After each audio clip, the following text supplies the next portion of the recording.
Assalamualaikum warahmatullahi wabarakatuh. Jumpa lagi dengan saya Surono untuk bersama-sama Anda semua untuk membahas unit kompetensi merencanakan aktivitas dan proses asesmen SKKNI P85A SM 00001 2. Dan kita akan bersama-sama untuk membahas ini, dan harus kita kerjakan dengan cara yang gembira. Ibu, Bapak, dan saudara sekalian, unit ini berhubungan dengan pengetahuan, keterampilan, dan sikap kerja yang dibutuhkan dalam merencanakan aktivitas dan proses asesmen, termasuk rekognisi pembelajaran lampau di dalam sistem asesmen berbasis kompetensi. Unit ini juga dapat digunakan dalam perencanaan aktivitas dan proses asesmen pada lembaga sertifikasi profesi, lembaga pelatihan, dan lembaga pendidikan. Skill for employability dalam unit ini sudah menjadi bagian dari kriteria unjuk kerja. Nah, tujuan instruksional dari pelatihan ini atau tujuan pembelajaran, yang pertama, tujuan instruktur umum sering disebut TIU atau capaian pembelajaran. Ini adalah peserta mampu merencanakan aktivitas dalam proses asesmen sesuai dengan persyaratan tempat kerja dalam 5 dimensi kompetensi. Task skill, task management skill, contingency management skill, job role environment skill, dan transfer skill. Sebanyak 2 unit kompetensi sesuai bidangnya. Ini adalah tujuan umum. Jadi pastikan selesai pelatihan ini Anda mampu merencanakan aktivitas dan proses asesmen ini. Kemudian tujuan instruktur khususnya dalam merencanakan proses dan aktivitas asesmen ini, pastikan nanti bahwa yang pertama, peserta harus mampu menentukan pendekatan asesmen, mampu mempersiapkan rencana asesmen, mampu mengidentifikasi persyaratan modifikasi dan kontekstualisasi dan program dan mengorganisasikan asesmen. Sehingga kita harus bekerja sama antara pembelajar, ibu sekalian, dan kami tim pelatih untuk sama-sama bagaimana kita mencapai tujuan instruksional ini. Ibu, Bapak, dan saudara sekalian, standar kompetensi merencanakan aktivitas dan proses asesmen ini ada 4 langkah. Yang pertama adalah menentukan pendekatan asesmen. Kedua adalah mempersiapkan rencana asesmen, identifikasi, modifikasi, dan kontekstualisasi, dan mengorganisasikan asesmen. Masing-masing mempunyai kriteria unjuk kerja yang akan kita bahas satu persatu. Sehingga pastikan kembali bahwa alhamdulillah kita sudah ada standar untuk merencanakan aktivitas dan proses asesmen.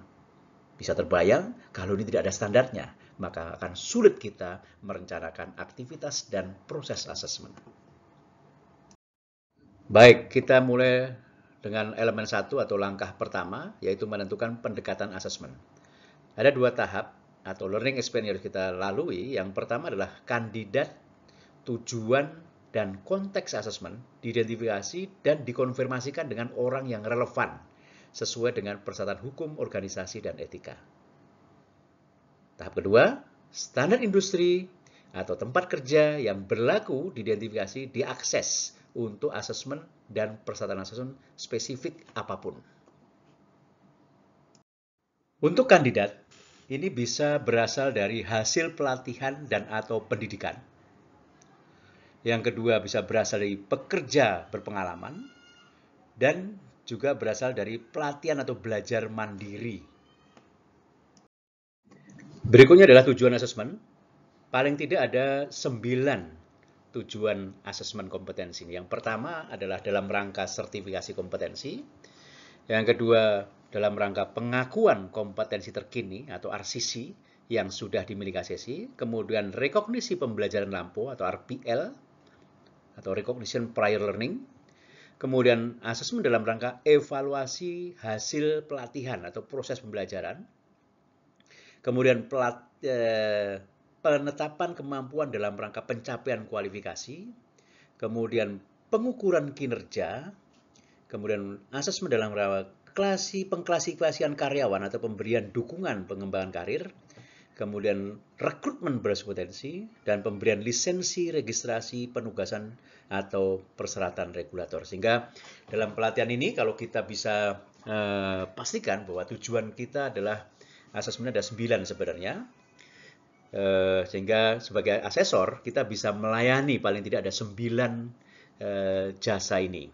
Namun pada pelatihan ini kita akan fokus pada asesmen dalam rangka sertifikasi kompetensi. Ibu Bapak sekalian, konteks asesmen di dalam unit ini ada 4 dikelompokkan paling tidak, dengan yang pertama adalah dengan lingkungan tempat kerja, atau real maupun simulasi. Jadi SDM yang berasal dari tempat kerja, real maupun simulasi. Yang kedua adalah dengan konteks peluang untuk mengumpulkan bukti dalam berbagai situasi, tersedia atau ketersediaan. Jadi seperti tadi di tempat kerja, kalau dia sudah pengembangan SDM berkompetensi, ini ketersediaan buktinya akan mudah. Tapi kalau tempat kerjanya belum menerapkan pengembangan SDM berkompetensi, ini bisa terbatas buktinya. Kemudian yang ketiga, dalam hubungan antar standar kompetensi dengan bukti untuk mendukung asesmen. Aktivitas pekerjaan, kandidat di tempat kerja, dan aktivitas belajar. Ya, kembali di tempat industri tadi sudah saya jelaskan. Di tempat belajar, ini bisa lembaga berasal dari lembaga pendidikan dan pelatihan yang sudah berbasis kompetensi, ada yang juga berasal dari lembaga pendidikan yang belum berbasis kompetensi.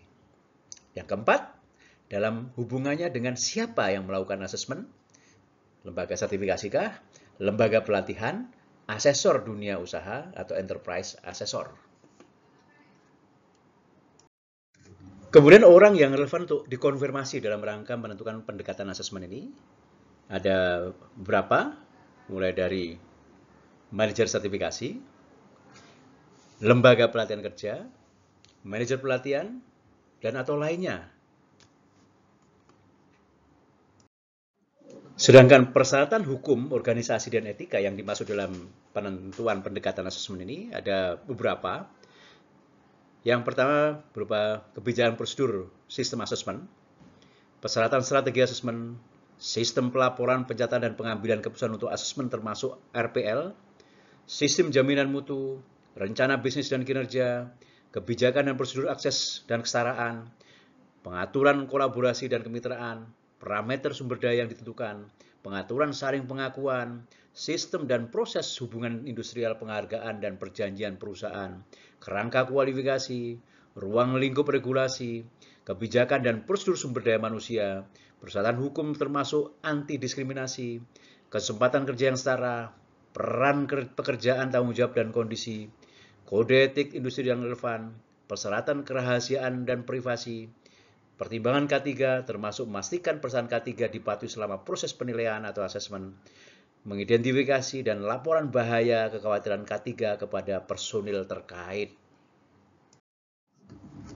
Nah, tahap kedua dalam penentuan pendekatan asesmen yaitu standar industri atau tempat kerja yang berlaku diidentifikasi dan diakses untuk asesmen dan persyaratan asesmen spesifik apapun. Nah, standar industri atau tempat kerja ini dapat berupa standar kompetensi, kriteria asesmen kurikulum, spesifikasi kinerja suatu perusahaan atau industri, spesifik produk, pedoman khusus, pelanggan perusahaan atau organisasi. Ibu, Bapak, dan saudara sekalian, mari kita lihat ilustrasi di bawah ini yang digambar oleh Albert Einstein yang menggambarkan sistem pendidikan kita. Di sana dalam gambar ada seorang asesor berhadapan dengan asesi yang terdiri dari burung, monyet, penguin, gajah, ikan, kemudian anjing. Dan asesor mengatakan bahwa untuk seleksi para asesi, maka semua asesi akan diberlakukan cara yang sama, cara uji yang sama. Baik, coba lakukan atau panjat pohon yang ada di belakang kalian. Nah, bisa dibayangkan, Albert Einstein mengatakan bahwa semua orang jenius sebenarnya. Tetapi jika Anda menilai seekor ikan dengan kemampuannya memanjat pohon, maka ia akan hidup seumur hidup dengan percaya bahwa itu bodoh. Pesan moralnya bahwa dalam asesmen, hindari menyamaratakan asesi, tapi harus kontekstual, baik asal kandidat, tujuan asesmen, maupun ketersediaan bukti-buktinya. Baik, Ibu, Bapak, dan saudara kalian, mari kita mulai dengan latihan pertama, yaitu menentukan pendekatan asesmen. Pilih satu unit kompetensi, kemudian lakukan identifikasi dan konfirmasi kandidat atau asesi, tujuan dan konteks asesmen dengan orang yang relevan, sesuai dengan pesan hukum, organisasi, dan etika. Alhamdulillah, BNSP sudah memberikan formulir membantu kita dalam merencanakan aktivitas dan proses asesmen ini. Judul unitnya kita tuliskan dan nomor kodenya. Kemudian yang pertama menentukan pendekatan asesmen. Kandidatnya kita pilih yang mana rencana kita mau melakukan asesmen. Bisa dari hasil pelatihan dan atau pendidikan, bisa pekerja berpengalaman atau pelatihan belajar mandiri. Nah, untuk tujuan asesmennya ada 9. Untuk yang pertama ini, karena Ibu Sekolah disiapkan untuk dalam rangka sertifikasi kompetensi, maka silahkan dipilih untuk dalam rangka sertifikasi. Kemudian asesmen, konteks asesmen. Konteks ini ada 4. Yang pertama mengenai lingkungannya. Ini lingkungan nanti apakah tempat kerja nyata atau tempat kerja simulasi. Ya, kita pilih. Kemudian peluang untuk mengumpulkan bukti dalam sejumlah situasi tersedia atau terbatas kira-kira nantinya. Kalau tadi asalnya dari hasil pelatihan, tentu saja bukti-buktinya sudah tersedia. Apalagi kalau pelatihannya berbasis kompetensi. Kemudian hubungan antara standar dan kompetensi, atau hubungan antara standar kompetensi dan, nah di sini ada 3 pilihan, dan bukti untuk mendukung asesmen. Nah, kita lihat di sini hubungannya baik atau tidak. Kalau baik itu maksudnya adalah kalau dia berasal dari lembaga pelatihan berbasis kompetensi, tentu saja ini hubungannya akan baik karena sudah menggunakan standar kompetensi. Maka kita pilih yang emoticon senyum. Kalau dari lembaga pelatihan yang belum berbasis kompetensi, pasti kita merengut. Kemudian hubungan antara standar kompetensi dan aktivitas kerja di tempat kerja asesi. Nah, tempat kerja asesi nanti kira-kira dia sudah menerapkan berbasis kompetensi belum? Kalau sudah, maka kita kasih senyum. Kalau belum, maka kita kasih merengut. Kalau mengaku sedang-sedang, maka kita pilih yang sedang-sedang juga. Kemudian hubungan antara standar kompetensi dan kegiatan pembelajaran yang tadi, kalau berasal dari pelatihan berkompetensi, maka senyum. Kalau tidak, maka merengut. Kalau sedang, maka sedang-sedang saja dipilih. Kemudian siapa yang melakukan asesmen? Nah, bisa lembaga sertifikasi, organisasi pelatihan, dan atau asesor perusahaan. Karena tadi kita sudah memang memilih tujuan asesmen dalam rangka sertifikasi, maka di sini adalah lembaga sertifikasi. Baik, kemudian berikutnya konfirmasi dengan orang yang relevan. Nah, orang relevan ini ada beberapa pilihan di sini, sebenarnya banyak, bisa manajer sertifikasi LSP, master asesor, master trainer, atau asesor utama kompetensi, kemudian bisa manajer pelatihan, lembaga training terakreditasi, lembaga training terdaftar, atau lainnya. Karena kita sudah memilih tadi dalam rangka sertifikasi, kita menggunakan konfirmasi dengan manajer sertifikasi LSP. Berikutnya adalah tolok ukur asesmen. Nah, tolok ukur asesmen ini yang digunakan dalam sertifikasi atau dalam asesmen bisa standar kompetensi, bisa kriteria asesmen dari kurikulum pelatihan, spek kinerja suatu perusahaan atau industri, spek produk atau pedoman khusus. Nah, dalam hal ini kita menggunakan standar kompetensi dan lainnya silahkan dipilih. Baik, setelah kita selesai semua satu kompetensi, sekarang coba lagi 1 unit kompetensi. Silahkan diambil lagi formulir yang baru untuk gunakan 1 unit kompetensi lagi, lakukan sesuai dengan yang pertama tadi. Baik, Bapak sekalian, mari kita melangkah pada langkah kedua, yaitu elemen kedua, yaitu mempersiapkan rencana asesmen. Ada 3 tahap di sini. Yang pertama adalah unit kompetensi dan persyaratan asesmen dianalisis untuk mengidentifikasi bukti dan jenis bukti yang diperlukan untuk menunjukkan kompetensi sesuai dengan aturan bukti. Yang kedua, metode dan instrumen asesmen dipilih untuk mendukung pengumpulan bukti yang ditetapkan dengan mempertimbangkan konteks di mana asesmen akan berlangsung. Dan yang ketiga, rencana asesmen dikembangkan dan persetujuan didapatkan dari para pemangku kepentingan terkait. Baik, identifikasi yang pertama adalah mengenai bukti. Bukti adalah suatu yang mendukung asesi terhadap kompetensi yang diajukan asesi. Bukti-bukti didapatkan mencakup demonstrasi, produk, portfolio, dan penghafalan yang diidentifikasi berdasarkan kriteria kinerja dan pendekatan asesmen. Bukti dikumpulkan melalui berbagai aktivitas untuk mengkonfirmasi kompetensi. Nah, kita lihat di sini, bukti ini ada proses, produk, pengetahuan yang diperlukan. Nah, proses ini ada prosedur yang tepat diikuti, pekerjaan dilaksanakan dengan aman, pelanggan puas terhadap layanan yang diberikan, keterampilan komunikasi diaplikasikan dan dipelihara. Kemudian produk, ini bisa suatu produk sesuai dengan spesifikasi, suatu produk yang diselesaikan dalam kerangka waktu yang ditetapkan, suatu penjualan yang dilakukan. Sedangkan pengetahuan, ini proses bekerja, persyaratan hukum, persyaratan keselamatan, keamanan, dan keselamatan kerja, prosedur penelitian misalnya. Ini adalah jenis-jenis buktinya atau bukti-buktinya. Sedangkan jenis-jenis bukti ini dikelompokkan dalam 3 hal. Yang pertama adalah bukti langsung. Bukti langsung adalah bukti yang dikumpulkan oleh asesor melalui pengamatan.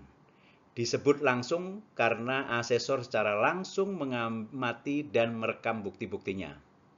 Kemudian bukti langsung merupakan bukti yang paling atau terbaik dan terpercaya dari suatu bukti, tetapi tidak selalu sesuai atau memungkinkan untuk suatu proses asesmen. Sebagai contoh untuk RPL atau PKT, bukti langsung harus diikuti suatu verifikasi terhadap pekerjaan atau tugas yang menyatakan bahwa pekerjaan tersebut memang dilakukan secara konsisten. Nah, kemudian bukti tidak langsung. Bukti tidak langsung adalah bukti yang dikumpulkan yang tidak secara langsung diamati oleh asesor. Kemudian hal ini termasuk laporan pihak ketiga, video dan bukti audio, hasil proyek, contoh produk, bukti portfolio. Bagi sesi RPL atau RCC, bukti tidak langsung adalah informasi tentang asesi terhadap bukti yang dikumpulkan asesi untuk melakukan pengakuan. Kemudian bukti-bukti yang dikumpulkan harus relevan bagi suatu unit kompetensi yang mereka ajukan.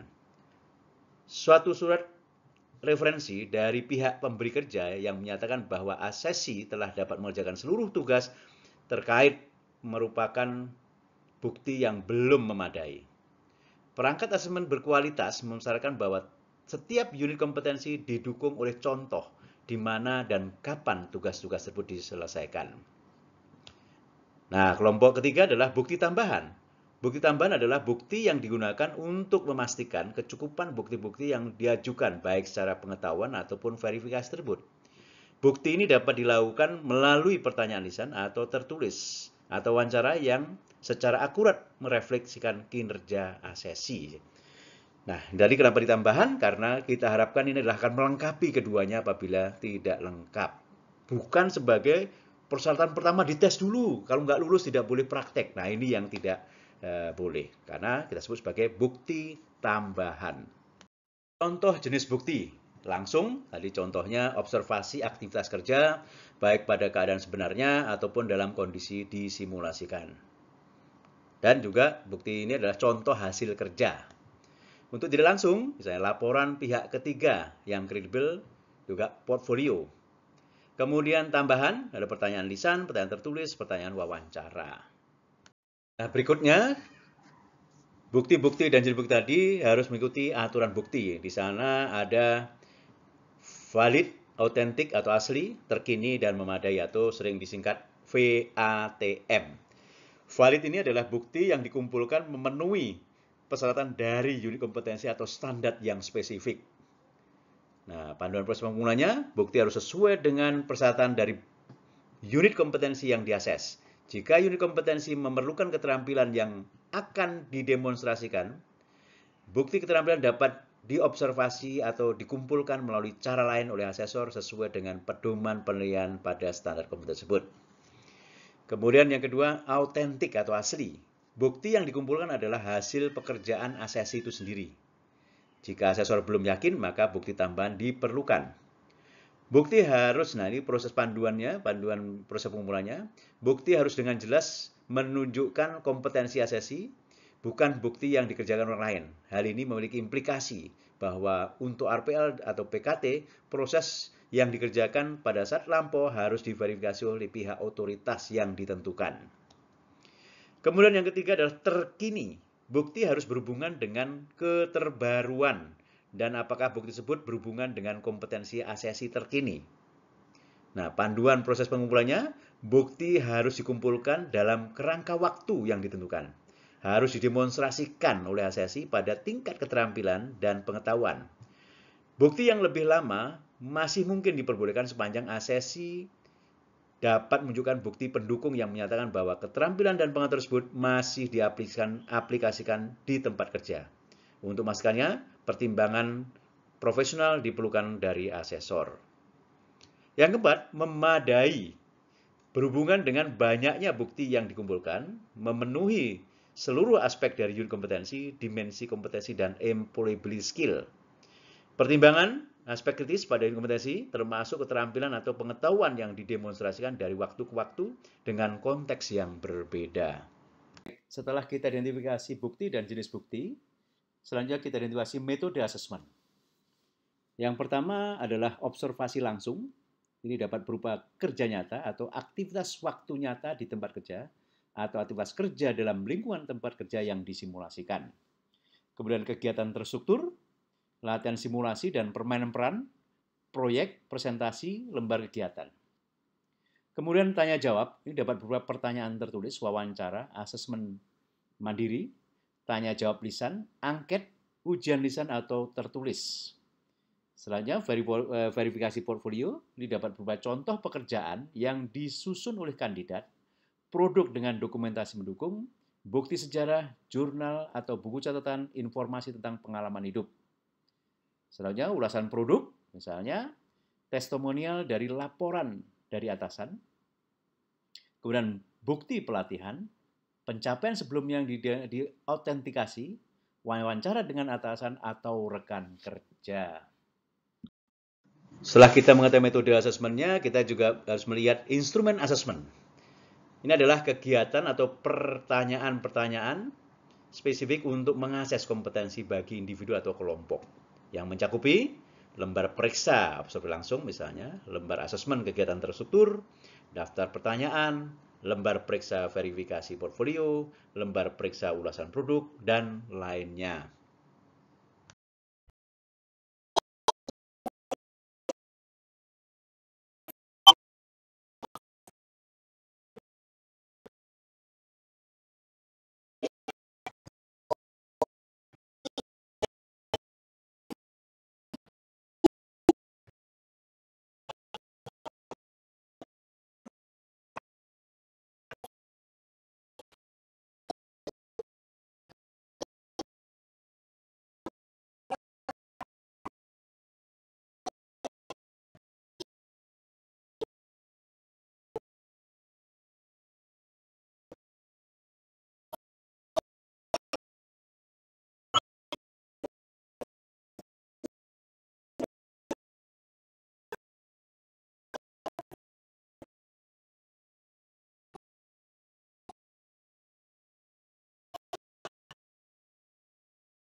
Baik, langkah ketiga adalah identifikasi persyaratan modifikasi dan kontekstualisasi. Ada 4 tahapan di sini. Yang pertama adalah informasi dari kandidat dan jika relevan, tempat kerja kandidat digunakan untuk mengidentifikasi kebutuhan kontekstualisasi. Yang kedua, saran yang diberikan oleh paket pelatihan atau pengembang kursus yang relevan diperiksa dengan kebutuhan kontekstualisasi yang diidentifikasi. Yang ketiga, alat asesmen yang ada dianalisis dan amandemen yang dibutuhkan dicatat untuk mengatasi kebutuhan kontekstualisasi yang diidentifikasi. Yang keempat, peluang untuk kegiatan asesmen terintegrasi, diidentifikasi, dan setiap perubahan yang dibutuhkan untuk alat asesmen dicatat. Perhatikan di sini, kontekstualisasi tidak boleh menghapus atau menambah jumlah dan konten elemen dan kriteria kinerja. Kemudian, dapat menambahkan terminologi industri tertentu ke kriteria kinerja di mana ini tidak mendistorsi atau mempersempit hasil kompetensi. Berikutnya, dapat membuat amandemen dan penambahan pada pernyataan jangkauan selama perubahan tersebut tidak mengurangi luasnya penerapan kompetensi dan mengurangi portabilitasnya. Dan atau dapat menambah detail pada panduan bukti di bidang-bidang seperti aspek kritis, bukti, atau sumber daya dan infrastruktur yang diperlukan di mana hal ini memperluas luasnya kompetensi tetapi tidak membatasi penggunaannya. Sedangkan pertimbangan kebutuhan yang spesifik dari asesi dapat mencakupi tingkat pengalaman kerja, tingkat dan pengalaman asesmen sebelumnya, tingkat kemampuan berbahasa, baca, tulis, dan hitung, ketidakmampuan fisik yang berdampak terhadap asesmen, ketidakmampuan intelektual yang berdampak terhadap asesmen, kondisi medis yang berdampak terhadap asesmen, perbedaan pada kemajuan belajar, kepercayaan dan spiritual, latar belakang budaya, image dan persepsi, serta usia dan jenis kelamin. Berikutnya adalah konteks asesmen yang menjadi pertimbangan dalam kontekstualisasi, yaitu dapat mencakupi bagian dari proses pendaftaran, lingkungan di mana proses asesmen dilakukan termasuk bekerja secara langsung atau simulasi, kesempatan untuk mengumpulkan bukti dari sejumlah situasi, hubungan antar standar kompetensi dan bukti untuk mendukung rekognisi pembelajaran lampau.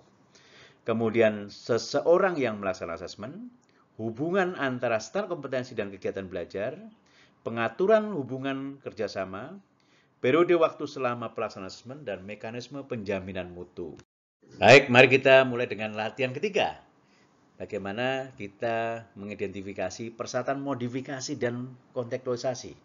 Kita lihat, di sini ada beberapa tahapan. Yang pertama, karakteristik kandidat.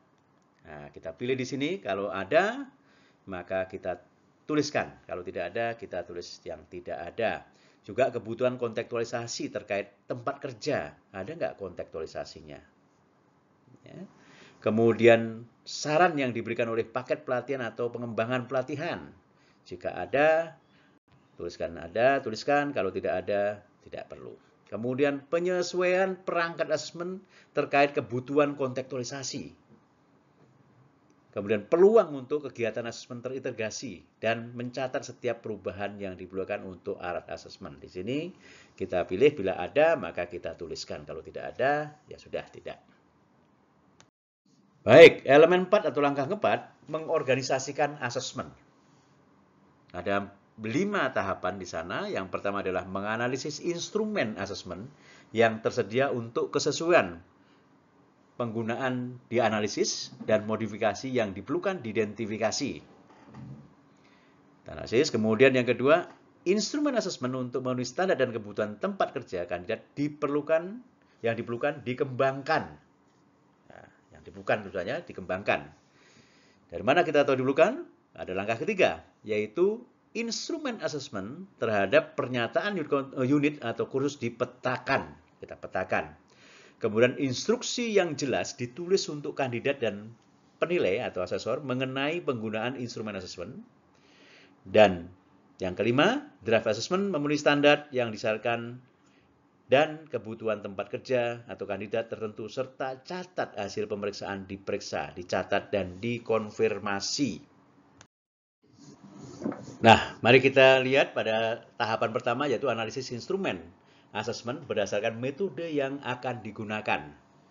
Metode tadi observasi, ini contohnya mengamati pekerjaan sesungguhnya saat berkegiatan bekerja. Kemudian mengamati aktivitas pekerjaan pada lingkungan simulasi seperti di ruang kelas atau fasilitas yang disiapkan. Instrumen asesmen bisa terdiri dari checklist observasi aktivitas di tempat kerja atau tempat kerja simulasi. Bisa juga tugas praktek demonstrasi, kemudian pertanyaan untuk mendukung asesi. Nah, aplikasinya ketika keterampilan harus ditunjukkan sesuai dengan standar kompetensi dan persyaratan di tempat kerja, observasi langsung merupakan metode yang terbaik. Asesor berkolaborasi dengan asesi dan supervisor di tempat kerja, jika diperlukan, untuk mengatur waktu untuk melihat kinerja asesi pada tugas yang relevan. Berikutnya adalah kegiatan terstruktur.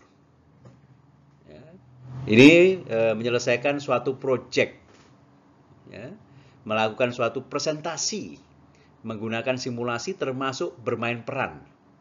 Instrumen asesmen dapat terdiri dari penjelasan singkat proyek terkait pekerjaan, kegiatan terstruktur lainnya, atau DIT, daftar instruksi terstruktur. Penerapannya, aktivitas terstruktur memberikan asesi peluang untuk mendemonstrasikan kompetensinya dalam tugas yang kompleks pada suatu pekerjaan atau situasi simulasi. Aktivitas dapat mengumpulkan bukti melalui suatu proses dan mengkombinasikan dalam bentuk bukti bagi asesor saat melengkapi suatu proyek atau aktivitas yang telah dibuat.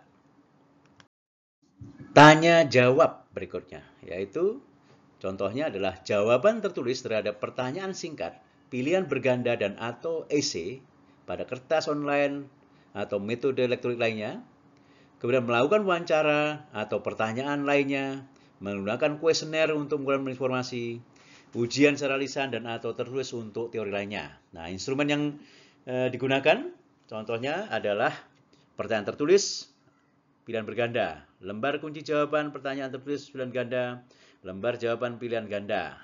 Kemudian pertanyaan tertulis isi, lembar kunci jawaban pertanyaan tertulis isi, lembar jawaban pertanyaan tertulis isi. Kemudian pertanyaan lisan, kemudian pertanyaan wawancara. Nah, aplikasinya dapat mendapatkan bukti dari pengetahuan yang esensial dan pekerjaan. Pertanyaan adalah metode yang paling efektif. Sebagian besar kompetensi memerlukan suatu tingkat pengetahuan teori sebelum melakukan suatu tugas. Pertanyaan adalah metode untuk mengumpulkan bukti. Observer tidak dapat menentukan apakah asesi memiliki pengetahuan dan mengapa suatu kinerja dilakukan dengan cara tersebut. Instrumen berikutnya adalah portfolio. Ini contohnya adalah menyediakan suatu koleksi bukti yang dikumpulkan oleh asesi dalam suatu waktu. Menyediakan suatu contoh contoh produk dengan dokumentasi pendukung, suatu kompilasi bukti, suatu jurnal pekerjaan atau logbook. Instrumen metode portfolio dapat terdiri dari checklist verifikasi portfolio FRIA 8. Nah, penerapannya, peran kerja mempersyaratkan aplikasi dari berbagai tugas-tugas yang berbeda untuk memenuhi standar kompetensi. Suatu bukti portfolio memberikan peluang kepada asesi untuk menunjukkan bukti-bukti yang telah dikumpulkan pada waktu tertentu. Biasanya melibatkan supervisor di tempat kerja dan komunikasi dengan asesor pada waktu pengumpulan bukti. Analisis instrumen berikutnya adalah review produk. Contohnya, mengamati suatu produk yang dihasilkan, bisa juga membandingkan spesifikasi produk terhadap standar. Nah, instrumen yang dapat dikembangkan adalah standar produk industri, form pengamatan suatu standar dengan memastikan sudah ada cakupan aspek pentingnya, kritis yang dibesarkan. Contoh checklist misalnya checklist ulasan produk. Penerapannya, pekerjaan yang memerlukan pembuatan suatu produk, asesi diminta untuk melakukan tugas yang relevan dan memenuhi spesifikasi yang dituntut dalam suatu unit kompetensi. Baik, instrumen berikut selanjutnya adalah laporan pihak ketiga. Klarifikasi pihak ketiga. Contohnya, suatu pernyataan kompetensi oleh seorang manajer atau supervisor. Suatu pernyataan yang mendukung bukti yang diberikan oleh pihak otoritas di tempat kerja atau assessor qualified. Instrumen dapat berupa klarifikasi bukti pihak ketiga. Ini ada di FRA 10. Penerapannya, bukti pihak ketiga sering diminta pada suatu saat RPL atau PKT sebagai pengganti dari bukti langsung. Laporan pihak ketiga dapat memberikan kontribusi terhadap bukti proyek di tempat kerja, magang atau asesmen dalam waktu jangka panjang. Baik, Ibu sekalian, setelah kita menganalisis instrumen yang sudah ada, langkah kedua atau tahap kedua adalah mengembangkan instrumen asesmen yang diperlukan tapi belum ada. Nah, untuk mengetahui yang diperlukan apa, kita harus melangkah dulu ke tahap yang ketiga, yaitu memetakan instrumen asesmen hasil pendekatan asesmen dan perencanaan asesmen. Mari kita gunakan di sini. Alhamdulillah, BNSP juga sudah menyiapkan formulirnya pemetaan ini. Skemanya apa dari judulnya. Kemudian unit kompetensi yang kita pilih tadi. Judul unit. Kemudian kita cek di sana untuk checklist observasi, aktivitas di tempat kerja. Nah, sesuai dengan potensi asesi tadi, kandidat dengan 5 kejadian. 5 ini adalah dari hasil pelatihan atau pendidikan, di mana kurikulumnya dan fasilitas praktek mampu telusur terhadap standar kompetensi nomor 1. Nomor 2 sama tapi belum berbasis kompetensi. Yang 3 ada dari tempat kerja atau industri yang menerapkan berbasis kompetensi. Kemudian keempat adalah industri tapi belum menerapkan berkompetensi. Dan yang kelima adalah otodidak. Nah, tadi kita sudah memilih yaitu peserta berasal dari lembaga pelatihan yang berbasis kompetensi. Maka yang kita fokus pada yang nomor 1. Nah, checklistnya tadi diperlukan apa tidak direncanakan tadi? Kalau diperlukan, kita beri centang. Diperlukan, kemudian nanti kita cek dengan yang sudah ada. Yang kita beri tanda lagi, yang kita centang diperlukan, tetapi belum ada, kita kasih misalnya dengan tanda lain, yaitu centang dan tanda belum ada, atau BA misalnya. Ini bisa kita beri tanda demikian, maka kita akan tahu. Nah, kapan peta ini penuh dipakai? Apabila yang kita pilih di pendekatan asesmen tadi adalah semua calon asesi, semua konteks, misalnya pada lembaga sertifikasi profesi yang LSP pihak ketiga, yang kliennya semuanya. Baik, sekarang mari kita lihat bagaimana cara membuat checklist atau instrumen asesmen untuk checklist observasi aktivitas di tempat kerja atau tempat kerja simulasi. Alhamdulillah BNSP sudah membuatkan formatnya sehingga kita tinggal mengisi saja. Di sini kita lihat di sini mengenai informasi mengenai skema sertifikasi, TUK, nama asesor, nama asesi, tanggal dan lain. Kemudian panduan bagi asesor. Dan unit kompetensinya termasuk kodenya. Kemudian elemen dan kriteria unjuk kerja. Di sini kita masukkan unit kompetensi yang kita tulis tadi, elemennya apa saja, kriteria unjuk kerja. Nah, kriterianya di catatan supaya dituliskan dalam bentuk kalimat aktif untuk BNSP ya. Kemudian benchmarknya bisa SOP, bisa spesifik produk, industri, dan sebagainya. Ini diisi pada saat checklist ini digunakan sesuai dengan konteks tempat kerja. Kemudian umpan baliknya, di sini ada nama, asesi, ada asesor. Nah, dapatkan SOP atau spek produk ini di tempat kerja, bukan SOP yang dibuat pada saat pelatihan asesor kompetensi. Jadi kosongkan dulu, nanti diisinya pada saat digunakan. Berikutnya, apabila dilakukan di tempat kerja simulasi, maka kita bisa membuat tugas untuk praktek demonstrasinya. Sedangkan kalau di tempat kerja real, maka peserta tinggal mengikuti apa yang dilakukan di tempat kerja. Sedangkan pada simulasi kita harus berikan tugas untuk mendemonstrasikannya. Di sini juga ada skemanya, ada judul, nama sama dengan tadi. Kemudian unit kompetensi, petunjuknya, dan skenarionya. Apa yang harus dilakukan untuk mendemonstrasikannya, termasuk langkah-langkah kerjanya. Berikutnya adalah bagaimana kita membangun pertanyaan untuk mendukung observasi. Di sini kita juga sudah alhamdulillah dibuatkan formatnya oleh BNSP. Ya, di sini ada informasi mengenai skema, unit, tempat uji kompetensi, asesor, asesi, panduan bagi asesor. Kemudian di sini pertanyaannya apa? Pertanyaan di dalam mendukung observasi ini pada umumnya berkisar 5 dimensi kompetensi. Ini yang kita bisa tanyakan untuk mendukung dari observasi demonstrasi. Nah, di sini ada catatan, checklist observasi dapat didukung oleh daftar pertanyaan kinerja berasal dari panduan penilaian atau aspek kritis dalam unit kompetensi dan dapat ditanyakan sebelum, pada saat atau setelah proses demonstrasi bila diperlukan. Pertanyaan ini termasuk dimensi kompetensi seperti contingency management skill, job problem skill, task management skill, kemudian transfer skill. Di sini ada beberapa contoh untuk kontingensi, misalnya apa yang akan dilakukan jika. Nah, ya.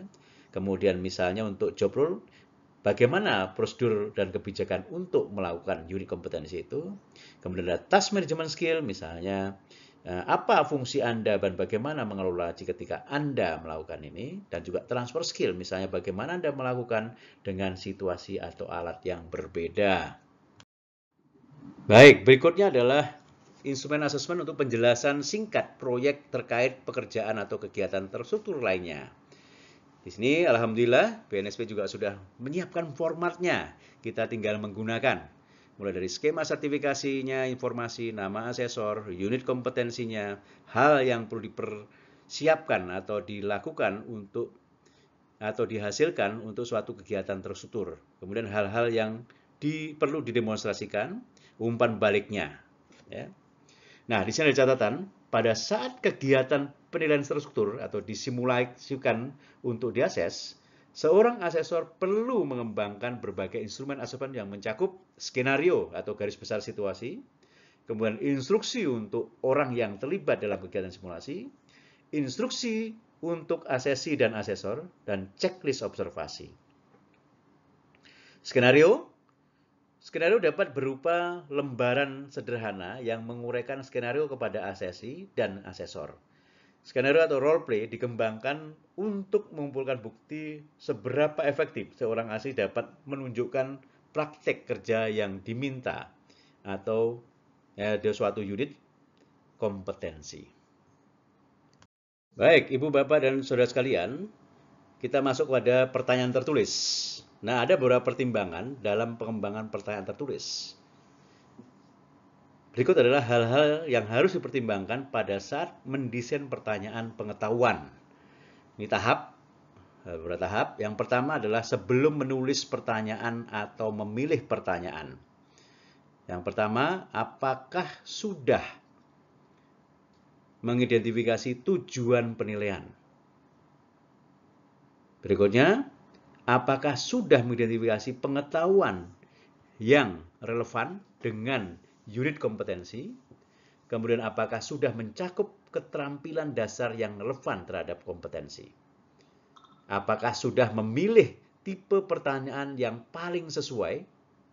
Apakah tingkat kesulitan sudah sesuai dengan tuntutan deskripsi level KKNI? Itu sebelum menulis pertanyaan. Kemudian pada saat mengembangkan pertanyaan, hal-hal yang dipertimbangkan, apakah pertanyaan sudah jelas, tepat, dan secara tata bahasa tepat? Apakah sudah mempertimbangkan bahwa bahasa dan terminologi yang sesuai dengan karakteristik asesi? Apakah sudah menggunakan format pertanyaan yang bervariasi? Apakah sudah mencakup pengetahuan yang dibutuhkan dan dari unit kompetensi? Kemudian apakah sudah sesuai waktu yang diberikan? Apakah pertanyaan-pertanyaan tidak bias? Apakah sudah diperiksa tingkat kesulitannya? Apakah pertanyaan tersebut sudah diuji cobakan? Jika berbasis komputer, apakah asesi mudah untuk mengakses dan kesesuaian perangkat lunak yang digunakan? Berikutnya, penentuan struktur. Apakah instruksi jelas bagi asesi? Kemudian penentuan tata letak. Apakah menggunakan huruf yang mudah dibaca? Apakah terdapat pertanyaan-pertanyaan yang terdapat jarak yang membuat mudah dibaca? Apakah pertanyaan tidak terpotong ke halaman berikutnya? Apakah sudah menyediakan ruang yang cukup untuk menuliskan jawaban? Dan tahap terakhir adalah memeriksa hasil. Apakah sudah terdapat pedoman penilaian terhadap jawaban-jawaban yang diterima? Berikutnya, silakan untuk menuliskan atau membuat pertanyaan terus pilihan ganda di sini misalnya. Di sini BNSP juga alhamdulillah sudah memberikan formatnya, kita tinggal mengisi. Di sini ada informasi mengenai skema, TUK dan asesor, kemudian nama unit kompetensinya dan juga perintahnya, kemudian pertanyaan 1 dengan pilihan A, B, C, D, dan seterusnya. Ada penjelasannya, ada penyusunnya, dan validatornya. Di sini juga diberikan format untuk lembar kunci jawaban, pertanyaan tertulis, dan juga lembar jawaban pertanyaan tertulis, sehingga kita tinggal menggunakannya. Demikian pula juga dalam membuat pertanyaan esai, di sini juga sudah diberikan oleh BNSP formatnya, maka kita tinggal mengisi. Nah, pertanyaan-pertanyaan kembali bahwa usahakan pertanyaan-pertanyaan ini berisi 5 dimensi kompetensi.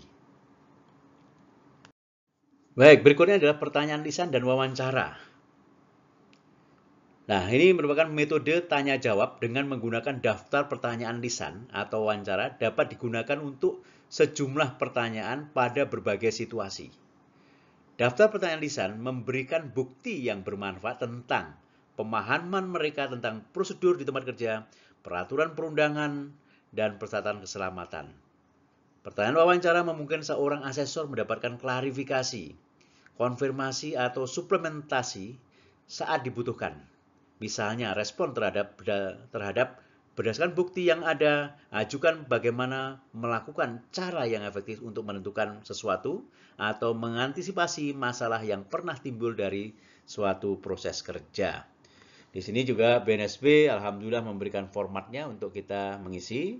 Pada bagian atas sama dengan yang tadi, mengenai informasi mengenai standar dan nama asesor tempat kerja, panduan asesor, nama unit, dan instruksinya, dan pertanyaan dimasukkan di sini termasuk kunci jawabannya. Baik, selanjutnya adalah portfolio. Portfolio adalah kumpulan bahan yang disiapkan untuk membuktikan pengetahuan, keterampilan, dan pemahaman secara konsisten.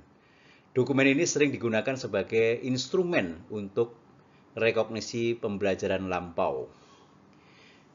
Pendekatan baru yang disederhanakan untuk RPL mendorong metode penilaian yang berkurang pada bukti berbasis kertas dan memberikan kesempatan bagi asesi untuk mengumpulkan bukti kompetensi mereka dengan berbagai cara yang lebih sesuai dengan persyaratan dari unit.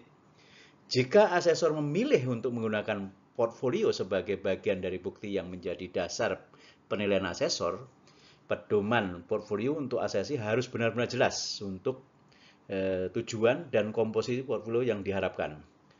Portfolio bisa memakan waktu lama untuk kompilasi dan untuk menilai. Jadi, jika asesor memutuskan untuk menggunakan metodologi ini, asesor mengembangkan metode yang tepat. Berikutnya ada beberapa contoh mengenai bahan-bahan portfolio. Yang pertama, jadwal asesmen diri. Bentuknya, bentuk buktinya, kemudian berikan kesempatan asesi penerapannya, menilai kinerjanya sendiri terhadap persyaratan unit kompetensi yang relevan. Kemudian transkrip resmi, kualifikasi, pernyataan pencapaian sertifikasi. Ini pernah memberikan bukti pendidikan dan pelatihan sebelumnya yang diselesaikan di tempat atau di luar pekerjaan. Kemudian umpan balik asesmen atau daftar periksa yang lengkap. Ini memberikan bukti kinerja di tempat kerja, komentar pengamat, dan tindakan di masa depan sebagai hasil dari asesmen. Kemudian pernyataan atau referensi tertulis, ini memberikan bukti kinerja tanggung jawab, prestasi, dan tingkat keterampilan asesi. Kemudian deskripsi pekerjaan memberikan bukti pengalaman kerja sebelumnya. Kemudian jurnal kerja memberikan bukti tugas, kegiatan, atau prestasi lain yang dicapai oleh asesi selama berhari-hari atau berminggu-minggu di tempat kerja atau dalam peran komunitas relawan. Contoh pekerjaan, misalnya laporan surat desain, ini memberikan bukti kemampuan ASESI untuk melakukan sebagian atau seluruh tugas atau proses kerja. Kemudian produk jadi, ini memberikan bukti kemampuan ASESI untuk menghasilkan produk atau layanan. Kemudian deskripsi atau spesifikasi produk, ini memberikan bukti bahwa ASESI mengetahui input, output, atau standar yang diperlukan untuk menghasilkan produk atau menyediakan layanan. Kemudian deklarasi berdasarkan undang-undang, ini memberikan bukti bahwa sampel pekerjaan adalah pekerjaan ASESI. Selanjutnya kita lihat bagaimana checklist verifikasi kita buat. Di sini alhamdulillah BNSP sudah membuat formatnya, membuatkan kita untuk kita. Jadi FRIA 08, jadi kita tidak perlu membuat lagi. Jadi penggunaannya kita lihat di sini ada skema, ada TUK, ada nama asesor, nama asesi, kemudian panduan bagi asesor, unit kompetensi, kemudian dokumen portfolio yang kita temukan, yang kita kumpulkan bersama asesi, kemudian kita nilai berdasarkan aturan bukti, apakah valid, asli, terkini, atau memadai, atau semuanya, dan semuanya. Kemudian sebagai tindak lanjut dari hasil verifikasi, bukti substansi materi di bawah ini, ya, nomor elemen yang di checklist harus diklarifikasi jadi beberapa. Misalnya mana yang kaitan dengan elemen yang meragukan misalnya, maka kita tulis substansinya, materinya, wawancara seperti apa kita tanyakan pada mereka. Kemudian bukti tambahan diperlukan pada unit ini atau elemen ini. Nanti berikan contohnya. Kemudian baru rekomendasi bahwa ASESI telah memenuhi pencapaian seluruh kriteria untuk kerja dan direkomendasikan kompeten, atau ASESI belum memenuhi pencapaian seluruh kriteria untuk kerja dan direkomendasi demonstrasi pada unit berapa, elemen berapa. Ya. Kemudian dari sini ada nama ASESI dan nama asesor beserta tanda tangannya. Baik, berikutnya adalah pertanyaan wawancara untuk mendukung portfolio tadi apabila ada keraguan di sana. Jadi di sini alhamdulillah BNSP juga sudah memberikan formatnya FRIA 09. Maka kita tuliskan di sini informasi seperti biasa skemanya, kemudian TUK, nama asesor, juga unit kompetensinya. Kemudian setiap pertanyaan harus terkait dengan elemen. Tuliskan bukti-bukti yang terdapat pada checklist verifikasi portfolio yang memerlukan wawancara tadi. Kita tuliskan di sini, kemudian daftar pertanyaannya sesuai dengan bukti, kesimpulan jawabannya, kompeten atau belum kompeten, kemudian nama, asesi, dan asesor. Berikutnya adalah klarifikasi bukti pihak ketiga. Ini FRIA 10, jadi alhamdulillah BNSP juga sudah membuatkan formatnya. Di sini ada seperti biasa, yang pertama row pertama ini adalah mengenai informasi skema, TUK, nama asesor, nama asesi. Kemudian panduan bagi asesor, kemudian nama pengawas, penyelia, atasan atau orang lain di perusahaan yang terkait dengan pihak ketiga tadi. Kemudian tempat kerja, alamat, telepon. Nah, di sini ada pertanyaan-pertanyaan, apakah asesi bekerja dengan mempertimbangkan kesehatan, keamanan, dan keselamatan kerja? Ya, apa tidak? Apakah asesi berinteraksi dengan harmonis di dalam kelompoknya? Kemudian apakah asesi dapat mengelola tugas-tugas secara bersamaan? Kemudian apakah asesi dapat dengan cepat beradaptasi dengan peralatan dan lingkungan yang baru? Kemudian apakah asesi dapat merespon dengan cepat masalah-masalah yang ada di tempat kerjanya? Kemudian apakah Anda bersedia dihubungi jika verifikasi lebih lanjut dari pernyataan ini diperlukan? Jadi banyak pertanyaan ini berkaitan dengan dimensi kompetensi. Kemudian, apa hubungan Anda dengan asesi? Berapa lama Anda bekerja dengan asesi? Seberapa dekat Anda bekerja dengan asesi di area yang dinilai? Kemudian, apakah pengalaman teknis dan atau kualifikasi Anda di bidang yang dinilai termasuk asesmen atau kualifikasi pelatihan. Nah, secara keseluruhan, apakah Anda yakin asesi melakukan sesuai standar yang diminta oleh unit kompetensi secara konsisten dan identifikasi kebutuhan pelatihan lebih jauh untuk asesi? Apakah ada? Ada komentar lain? Kita tuliskan di sana. Nah, tanda asesor, tanda tangan asesor, tanggal. Ini adalah formulir klarifikasi bukti pihak ketiga terhadap portfolionya dari asesi. Selanjutnya adalah review produk. Nah, tidak ada form baku mengenai form dikembangkan sesuai dengan standar produk industri. Jadi, standar yang dikembangkannya adalah bisa standar produk industri sendiri yang menjadi acuan. Kemudian SNI, Standar Nasional Indonesia, score sheet tertentu terhadap produk, kemudian atau standar pelanggan. Ini yang kita gunakan. Jadi, ini sangat tergantung dari bidang-bidang yang spesifik dan kontekstual terhadap unit kompetensi. Baik, kita sampai pada latihan 4. Jadi, lakukan pengembangan instrumen sesuai dengan rencana asesmen yang telah ditetapkan atau revisi instrumen yang telah tersedia sesuai dengan persyaratan unit kompetensi, skema sertifikasi atau KKNI. Baik, Ibu, Bapak, dan Saudara sekalian, setelah dua sekalian selesai mengembangkan instrumen-instrumen yang perlu dikembangkan, maka selanjutnya perlu kita tinjau instrumen tersebut. Nah, di sini alhamdulillah kembali BNSP telah menyiapkan checklist bagaimana meninjau instrumen asesmen. Kembali di sini skemanya apa? Nama asesor, nama asesi, kemudian panduan bagi asesor, unit kompetensi. Nah, di sini ada beberapa pertanyaan dalam checklist. Kegiatan asesmen ini, instrumen perangkat asesmen dan kondisi asesmen diidentifikasi dengan jelas. Ya apa tidak misalnya. Kemudian informasi tertulis dituliskan secara tepat. Kegiatan asesmen membahas persyaratan bukti untuk kompetensi dan kompetensi yang diakses. Tingkat kesulitan bahasa, literasi, dan berhitung sesuai dengan tingkat unit kompetensi yang dinilai.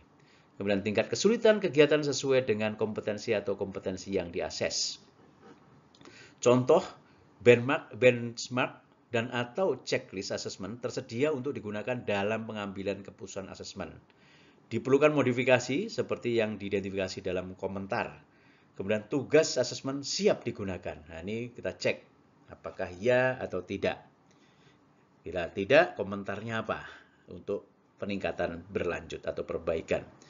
Nama peninjau, kemudian tanda tangan, dan komentarnya.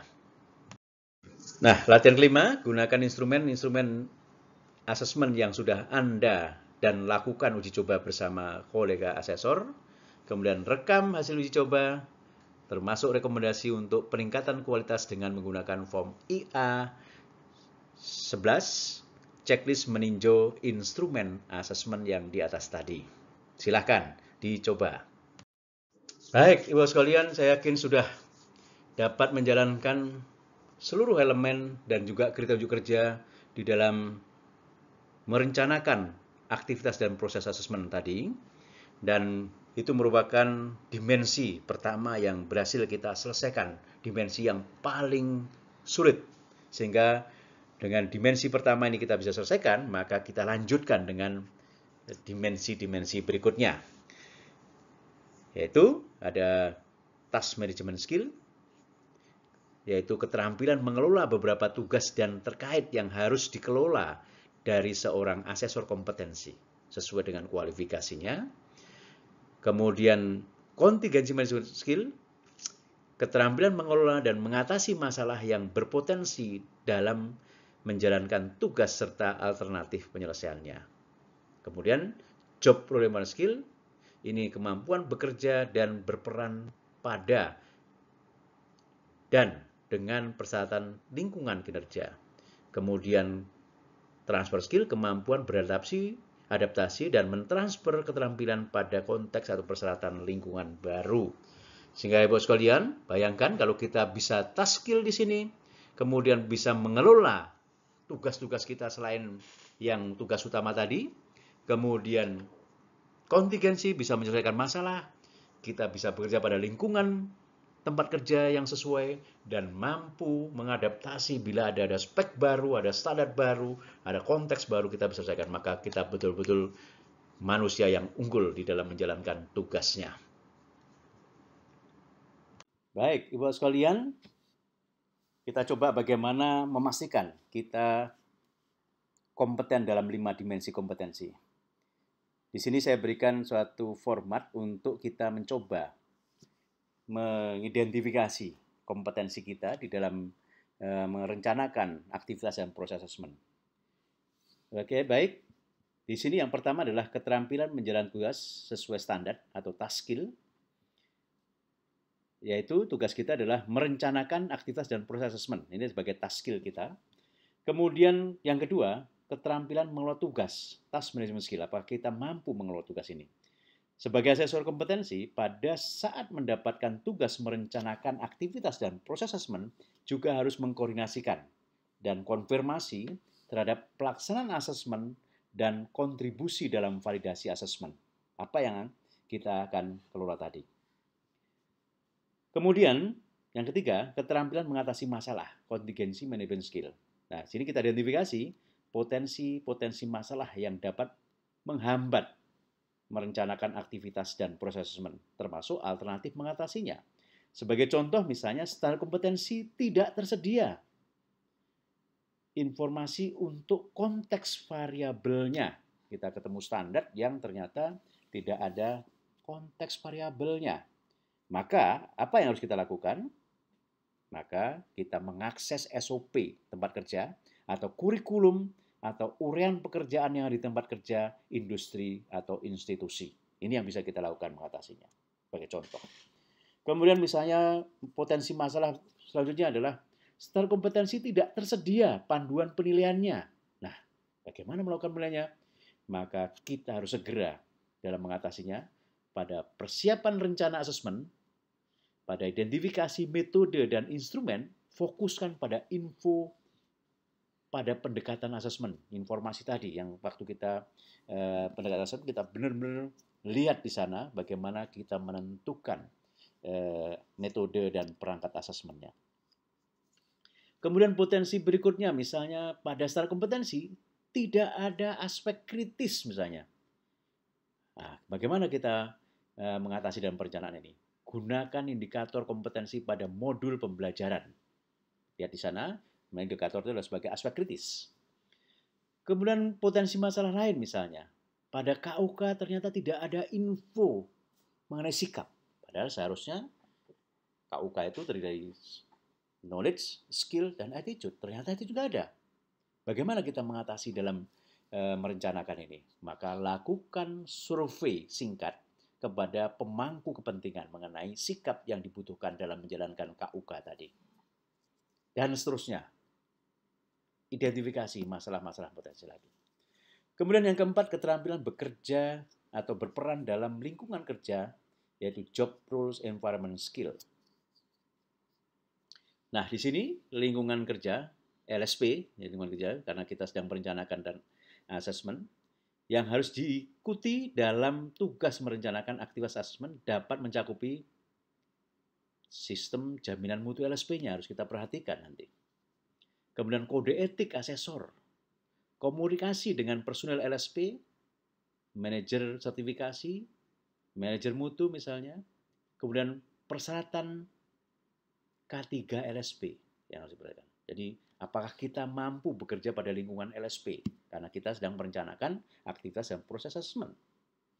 Yang kelima, keterampilan mengadaptasi, menerapkan, mentransfer pada lingkungan atau objek konteks yang berbeda. Nah, di sini, apakah Anda kompeten, mampu mengadaptasi, mentransfer keterampilan, merencanakan aktivitas dan proses asesmen untuk konteks tujuan lain. Misalnya, kalau Anda ditugasi untuk perbedaan asal kandidat yang tadi diidentifikasi adalah kandidatnya berasal dari hasil pelatihan, bagaimana kalau kandidatnya berasal dari otodidak? Atau selanjutnya, kita ganti di pendekatan asesmen perbedaan tujuan asesmen yang tadi kita pelajari dengan tujuan sertifikasi kompetensi, kemudian misalnya membuat rencana asesmen ini dengan tujuan untuk rekrutmen berbasis kompetensi. Apakah Anda mampu kira-kira? Oke, nanti simulasikan dan coba lakukan. Coba lakukan. Untuk memastikan yang nomor 5 ini, bahwa Anda memang kompeten. Rubah salah satu konteksnya untuk memastikan bahwa Anda memang mempunyai keterampilan adaptasi, mentransfer skill. Itulah mengenai dimensi kompetensi. Saya harap Anda kembali mencoba kembali, membaca kembali ini, coba isi kembali bahwa apa yang Anda lakukan dengan dimensi kompetensi ini. Baik, alhamdulillah kita berhasil menyelesaikan unit kompetensi merencanakan aktivitas dan proses asesmen dengan kompeten, tidak hanya task skill, tapi 5 dimensi kompetensi untuk merencanakan aktivitas dan proses asesmen. Untuk mengkomunikasikan bahwa kompetensi kita ini sudah tercapai, di bawah ini saya berikan suatu infografi mengenai bagaimana merencanakan aktivitas dan proses asesmen yang ada 4 langkah ini. Silakan dicoba untuk menjelaskan satu lembar ini dan rekam dalam video maksimum 5 menit atau 2-5 menit saja untuk memastikan bagaimana merencana aktivitas dan proses asesmen ini dikembangkan oleh Anda. Silakan dicoba. Ibu, Bapak, dan saudara sekalian, alhamdulillah, saya yakin Ibu sekalian sudah merasa kompeten dan sudah membuktikan dengan bukti berkualitasnya. Selanjutnya kita harus mendeklar bahwa kita memang sudah kompeten. Gunakan asas mandiri untuk memastikan bahwa Anda memang kompeten. Dengan cermat di sini, tulis secara jujur mana dari elemen-elemen maupun KUK yang belum kompeten, mana yang sudah kompeten. Kalau kompeten, tuliskan bukti-buktinya. Lakukan dengan cermat, kemudian besok, bila ada yang belum kompeten, segera kita diskusikan kembali untuk memastikan atau memperbaiki bahwa Anda masih kompeten atau sudah kompeten. Alhamdulillah, kita bersyukur sudah selesai semuanya yang kita lakukan untuk memastikan bahwa kita kompeten. Terima kasih atas perhatian Anda dan salam.